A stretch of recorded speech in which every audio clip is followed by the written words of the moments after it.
I decided what I wanted to do is photography. I automatically thought, okay, I'll just, certain luxury items I just had to forget about it. They weren't that important to me, as important as getting a really good picture. I try not to do anything stupid, but I want that picture. And I want more than just a snap, I'm telling a story. I'm a storyteller. And a camera's a camera. I don't care if it's film, digital, whatever, I'm after the picture. I didn't feel I needed to know any more than I knew, because I was reporting what they were doing. It wasn't about me. I want to get out of my own way, because what I think doesn't matter. What I'm doing is their story. I'm not doing my story. Happy Women's History Month. Now, I don't need a whole entire month to appreciate the women that kind of shaped the way for photography, but I thought it would be fitting to talk about one of the photographers that has grown very near and dear to my heart in the most recent months. There are photographers that arrive on a scene with a sort of plan or a schedule. They arrive with a deadline and a sort of neat list of deliverables that they know that they have to have. They know what they're looking for, but most importantly, they know when they're leaving. And then there are photographers that come in, put their bag down, light a cigarette, and then decide that they're not going anywhere until the room that they're in stops performing. This photographer belonged decisively in that second group. She had no interest in borrowed access, no interest in surface level proximity, and absolutely no interest in documentary tourism. Her photographs weren't built on quick visits or institutional permission. They were built on time. And it's why I think she's one of the most important photographers to ever grace the medium. Hi, my name is Jared Thomas Tapia. I'm a social documentary photographer and educator here in New York City, and you're watching my YouTube channel. Across my social media platforms, I've created 5 segments: crafting a photograph, life through the lens, marks of the maker, the creative connection, and tools of the trade. Throughout each segment, we talk about very specific points within each element of photography. This is a lesson from Life Through the Lens, the series dedicated to the history of photography and its most influential figures and what we can learn from them today.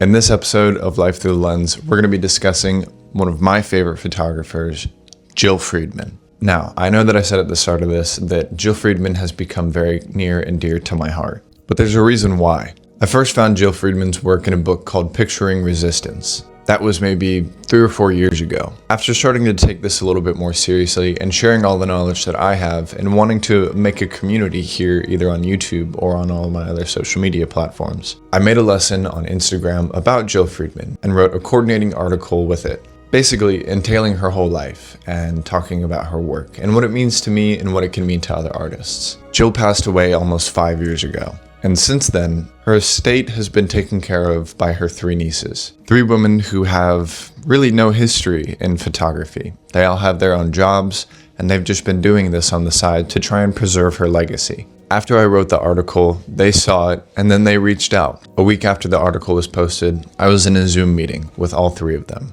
discussing Jill Freedman's work and what it means to me and what it can mean to other people. What I thought was just going to be a discussion about Jill's work ended up with me having the opportunity of a lifetime. And that opportunity was to become Jill Freedman's archivist. So, behind me and all around me are thousands upon thousands of photographs taken by Jill. And it is now my job to help archive all of her work. So, the way that we're doing that is by, first of all, getting the entirety of her New York City work organized. And the system that I've created, since it's such a massive part of her archive, is to go through each of the decades that she shot here in New York City. She started photographing here in the 60s and then seems to be, so far, stopped photographing in New York City around 1997. Each new box will have coordinating decades starting from 1980 to 1989, as an example, filled in chronological order so that we can get a better understanding of the timeline. That way, if we need certain prints from a certain era or from a certain year, we're able to go into these boxes and chronologically look through all of the work. The way that I'm kind of doing this is through Right now, all of her work is just kind of spread out. There is at least, I don't even know how many boxes full of just pictures from New York City. And so I've been going through each of the boxes and then placing them in distinct groups of 60s, 70s, 80s, 90s. Then after that, I will go back through those piles and then chronologically order them for each decade. Each box holds about 100 photos, so we'll see how many we end up with at the end. I've got a stack right here. Let's get into it. The thing that's very difficult is that, one, Jill printed a lot of her work and a lot of the same photo over and over and over and over again. The second difficulty is that there are a lot of images that are not dated at all. They don't have any sort of date on them whatsoever, which is very difficult to then try and place, because right now the way that we're able to cross-reference them is all of her contact sheets. And surprisingly, compared to everything else, her contact sheets are very organized. There's about 50 binders full of her contact sheets. See, like the problem right here, there's no date. So I don't know until we go back and literally have to look through each individual contact book to see when the photograph might have been taken. We might not ever know. So in order to combat that, we're going to have multiple boxes of unidentified New York City work. Now, each print that is dated in a very specific way. Jill hand wrote on every single one of her photographs or every single one of her prints that she did print,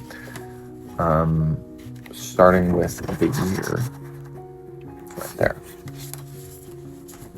So you just follow that and then put it in its coordinating pile. It's been incredibly interesting to be able to see all of Jill's work, because there is just such a vast majority of images that isn't released to the public. You know, there are so many images that people have no idea exist that are absolutely incredible. And obviously she's got some very notorious ones shot here in New York City. But that's really just the surface. But that's okay, because that's what I'm here for, and eventually we will figure it out. It might take some time, but we'll get there. As well as help her social media presence, spreading her work to a new generation of artists and people that might be interested in the way that she saw the world.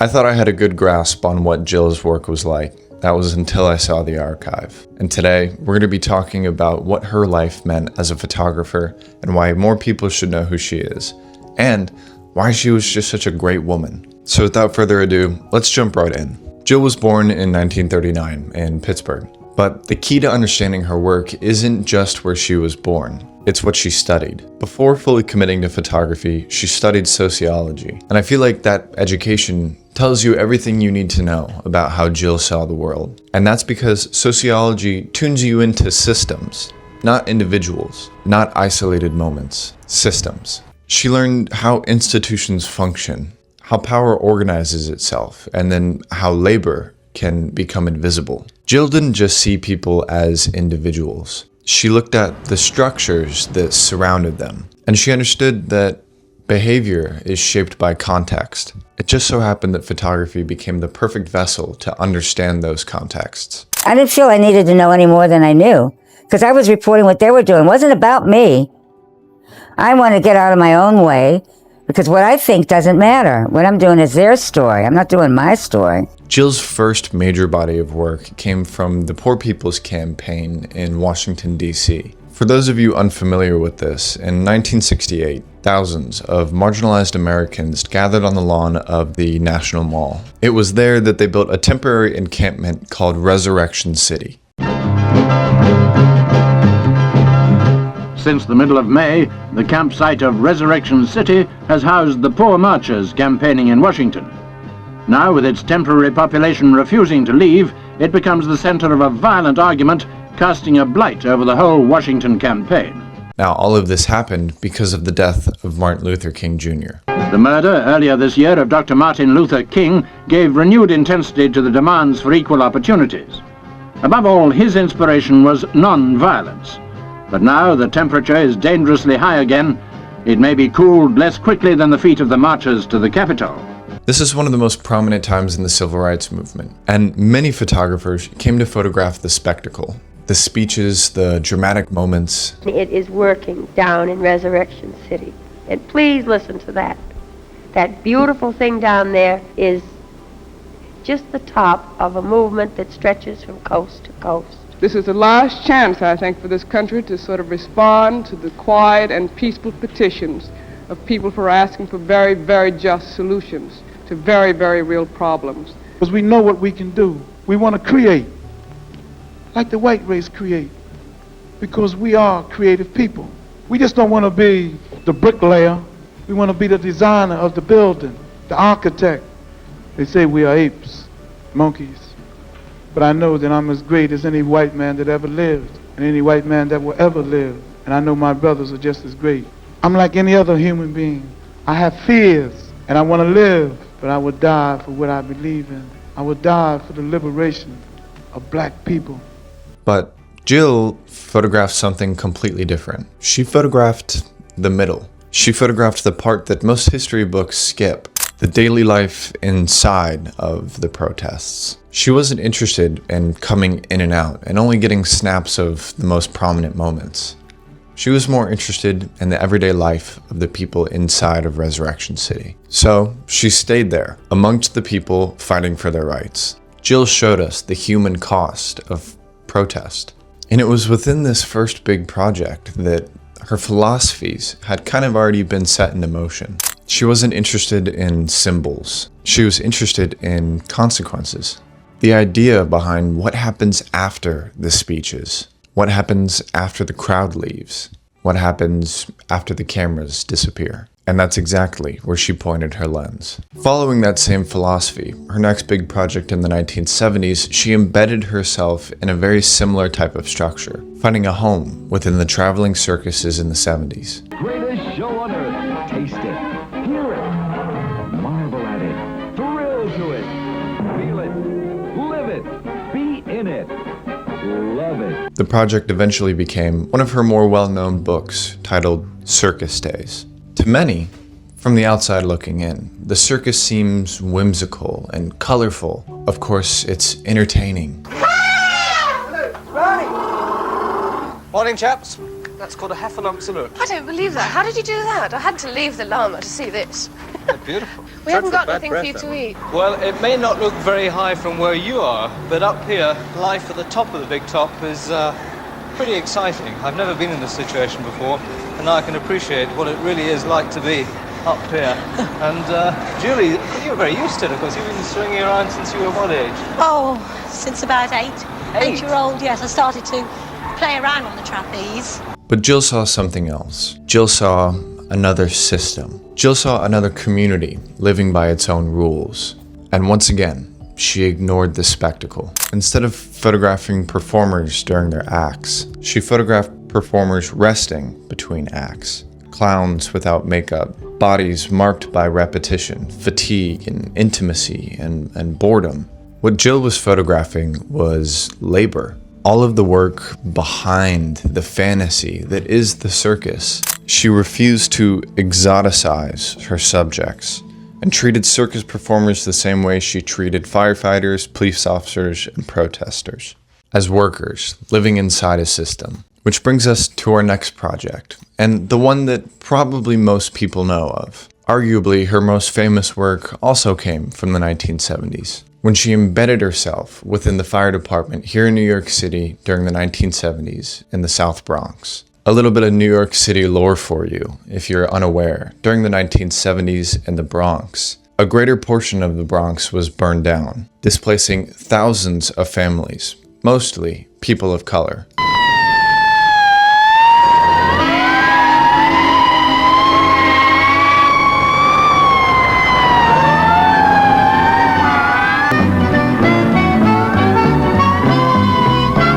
The fire statistics for New York are staggering.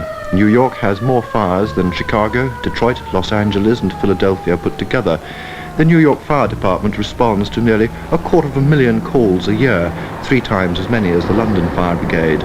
And the busiest district is the South Bronx, where last year the men from Battalion 27 responded to more than 10,000 calls.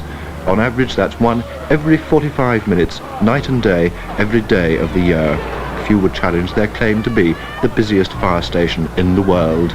Now, there's a lot of speculation as to how all of this happened, but the general consensus is that insurance companies were to blame, purposely lighting fires and displacing people so that their buildings would burn down and they could claim insurance money.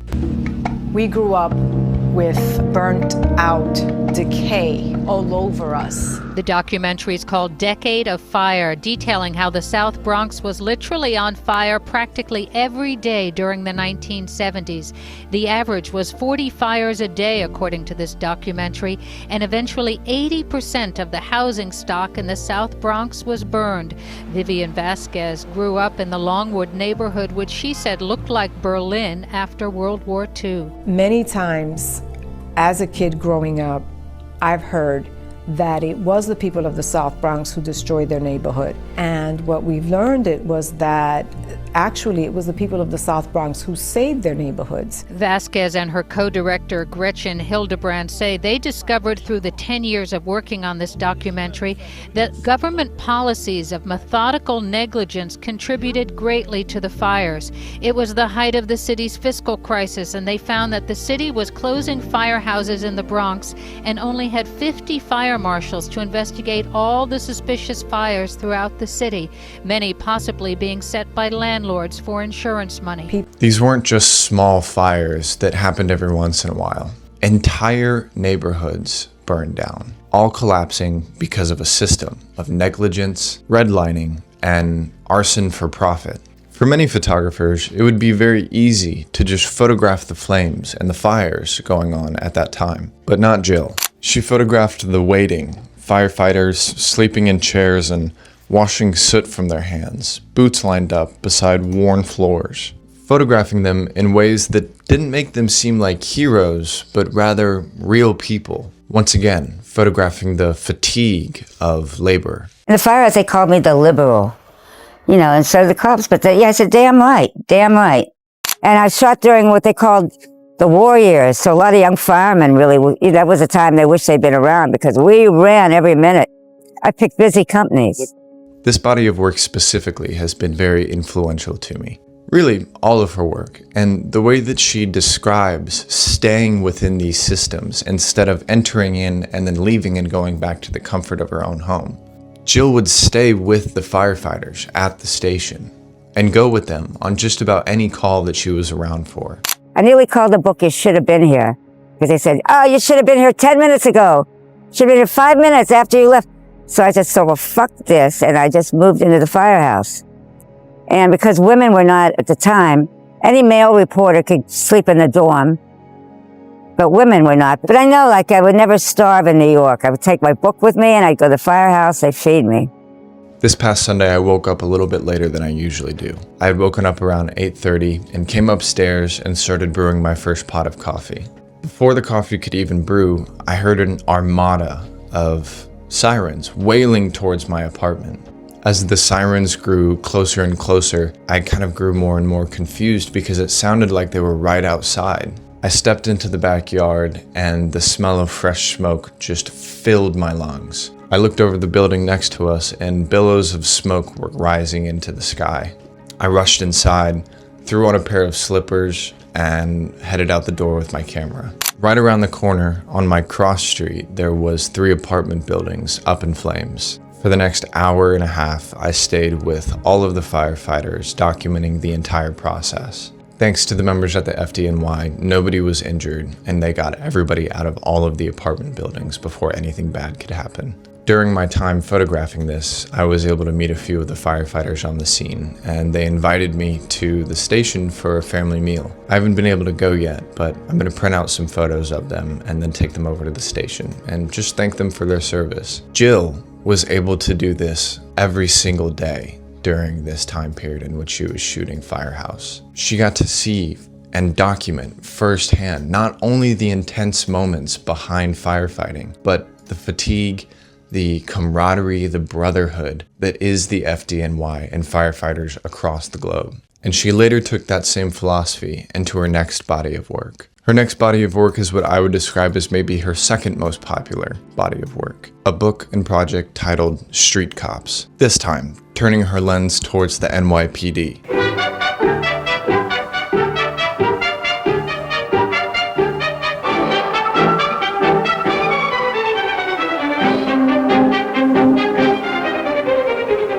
Don't move. Don't move. Get your hands up. All of you, get against the wall. 3 kinds of people use the streets of the South Bronx after dark: policemen, criminals, and potential victims. Don't move again. Lean against it. Put your head against it. Now, you know, Ida is the place where most of the robberies have been occurring, so get lucky. I want you to have your service revolver. If you've got 2 of them, carry them. Be conscious of the fact that we're dealing with guys that got sophisticated firepower. And you're carrying a gun, except for minor refinements, were used against the Indians back in the 1800s.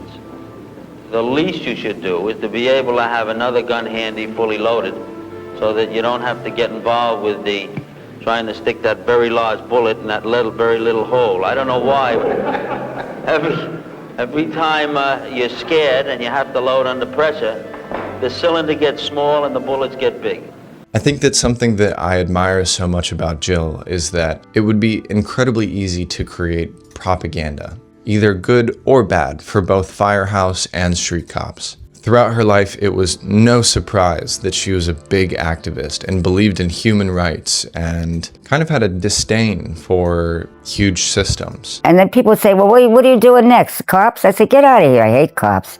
And then I thought, this is not intelligent. I don't know a cop. So how can I hate them? You hate them, you know them, fair enough. But I didn't know any, so what I hate. But regardless of her own beliefs, she was able to create work that towed the line of representation. For Street Cops, she made a body of work that neither creates propaganda for or against the NYPD, taking that same philosophy that she learned from Resurrection City and Circus Days and Firehouse, and applying that to the NYPD of the Street Cop project. And then we were in the hallway and the 2 bellies, and I thought, well, I've been lucky so far. So I took a chance. I was in the middle. Thank God there was no gun, because I was right in the line of fire. That would have been really stupid. But I got the fucking picture. I got that picture, and it is a winner, isn't it?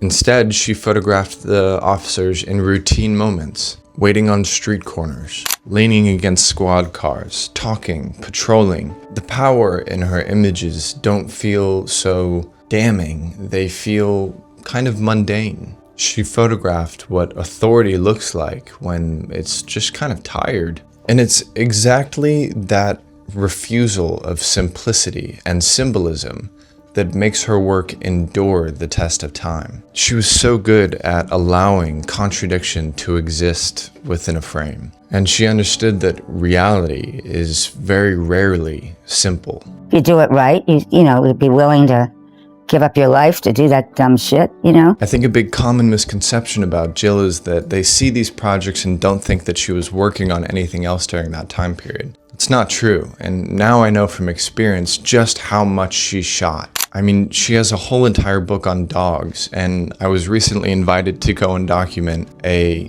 collaborating exhibition with her work on Jill's dogs and Elliot Irwitt's work with dogs. In addition, she traveled to Ireland and photographed Ireland in the same ways that she photographed here in the United States, especially here in New York City. She photographed the Holocaust Memorial, creating an entire project on that as well. Her work spanned across the entire world. She took her camera with her anywhere that she went. And formally, Jill Freedman's work can be seen as kind of simple. Most of them in black and white with direct compositions. No incredibly flashy tricks. Because for her, style wasn't really the point. Time and truth was. What makes her so different from so many other photographers is the fact that she stayed and she returned. She waited and worked with her subjects. She learned all of their names and learned their routines. And her images carry the weight of that familiarity in ways that you just don't see often. People trusted her, which is very rare, especially in today's world. I'm not attacking people. I'm not making them look like complete morons. A direct flash right in your face, really close. You have to be fair. I'm a Libra. Where did that come from? You know, that's why I don't like those pictures where you stick the... what does that have to do with anything? Nothing. It's an assault. And people know when you're genuinely interested. They know. You know that you're not just playing with them. And you're not trying to bust any balls, making them look like freaks. And she's taught me so much about the ethics and the responsibility that photographers have in order to document the way that I want to document, or document the way that it should be done. You have to be able to learn people's rhythm. You have to be able to recognize what normal looks like to people. Because once you recognize what normal looks like, then you can tell when something truly matters. And I think this goes without saying, but Jill Freedman's work truly matters. She reminds us what documentary photography should be. It's not branding or spectacle. It's about being a witness. She photographed America in its most truest capacity when the systems inside of this country were heavily contextualized by outside forces. She stayed within those moments. She stayed within those systems. She was able to photograph where labor had accumulated. And her work does something that every street or documentary or photojournalist photographer should understand. And that's that her work asks uncomfortable questions. Questions like, who are you photographing and why are you there? And most importantly, how long are you willing to stay? Because photography as a whole, but especially documentary or photojournalism photography, it's not about access. It's about commitment. Jill didn't photograph America at its loudest and when it's brash and exciting. She photographed it at its most revealing, after all the noise had faded and after the performance ended. Jill stayed and she listened and she was committed. She heard people and she paid attention when that rarely happens. Well, I have one rule, which I don't take your picture if you don't want me to. Unless I'm doing a story. Like, you know, if I get some perpetrator, of course I'm going to take the pictures. But if I'm just walking in the street that people say don't, then I won't. What the fuck do I need them for? I don't need to look at them again. But most people love having their picture taken, as you know. That's why I think her photographs still speak today. Maybe not as loudly and maybe not as urgently, but honestly. And in the end, I think that's why her work will always last. And that's why I think everybody should know who Jill Freedman is. Oh, who gives a fuck, all these words? You know, the picture's good or, you know, on many levels, or it's not. You know, and it'll engage you. You don't need words. I don't know. My life is boring as hell. I don't do anything, you understand? I just have great fantasies. So it means there's no pleasure. There's nothing left in life. I don't have any weed and I don't have any good booze. Okay, everybody, that's going to be it for today's video. Thanks for joining me on this episode of Life Through the Lens. At the start of the video, I did say that I was, taking over Jill's archive and helping out there, as well as her social media. So if you want to know more about Jill's work, I'm going to be posting new stuff up on her account at Jill Freedman Photo on Instagram.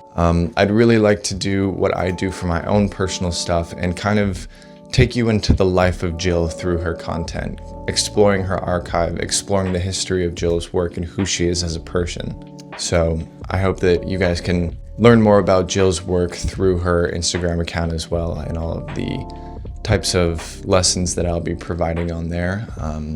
You know, little shameless plug, you should go follow Jill. It would be fantastic. I hope that you learned something. I hope that you learned something not only just about Jill, but maybe change the way that you think about photography and the projects that you'd like to be a part of in your own journey as an artist. I appreciate everybody for watching. Thank you so much for all the support recently. You can find me on Instagram at Jared Tapey, on TikTok at Jared Thomas Tapey _, on Substack at The Creative Connection, where there's a coordinating article with this piece, and then here on YouTube. You guys have all been so fantastic recently, and I can't thank you enough. So with that being said, get out there and get shooting, and I'll catch you on the next one.